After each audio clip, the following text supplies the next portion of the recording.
ditch a job before you have finished it, and if your rationale for ditching said job can be defined as bizarre, and if such bizarre actions impede all future hopes of a better job, you might be pulling a Palin. Our #1 story, Governor Palin's latest approach to not governing finds its way into the annals of the Urban Dictionary, the ramblings of the almost ex-governor of Alaska, now part of the cultural zeitgeist. One of Urban Dictionary's latest entries is indeed Pullin a Palin, defined as 1, quitting when the going gets tough, abandoning the responsibility entrusted to you by your neighbors for book advances and to make money on the lecture circuit. 2, bizarre move that will damn ambitions for higher office. But of course, we would be remiss to think that Ms. Palin is the only Republican to contribute to our cultural vocabulary. A salute now to the GOP, which continues to define itself and to alter and illuminate its time with embarrassing political catchphrases. Serious sin. Louisiana Senator David Vitter, in his explanation of his involvement in the D.C. Madam scandal, admitted only to, quote, serious sin, which is now defined as having sex with hookers while wearing a diaper. Wide stance. Part of former Idaho Senator Larry Craig's explanation to the police after being arrested for lewd conduct. I'm a fairly wide guy. I tend to spread my legs when I lower my pants. Wide stance, now defined as the pose struck during the solicitation of sexual favors in the toilet of a major metropolitan airport. I am not gay. Falling short of God's standards. I asked you if the rumors were true that you were in an affair. The admission of former House Speaker Newt Gingrich. The honest answer is yes. The new definition, doggedly attacking president while cheating on one's own wife. Writing an ensign.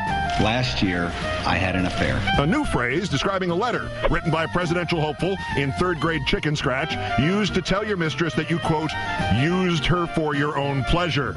Okay. You all ready? Hiking the old Appalachian Trail. I told her about my love of the Appalachian Trail.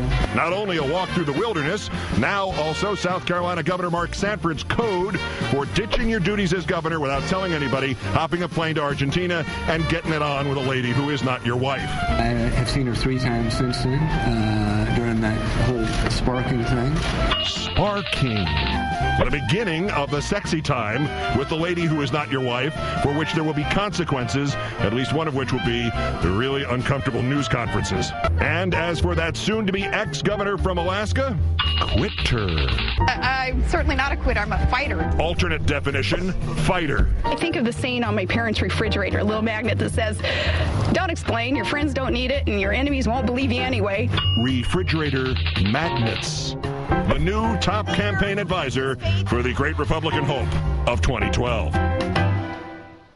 A postscript on Senator Ensign. It turns out Nevada's junior senator called on mom and dad not to write an ensign, but simply to write a check to the lady with whom he cheated on his wife.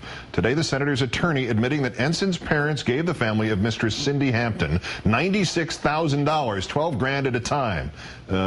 Gifts. Yeah, that's the ticket. Gifts. Cash is always nice.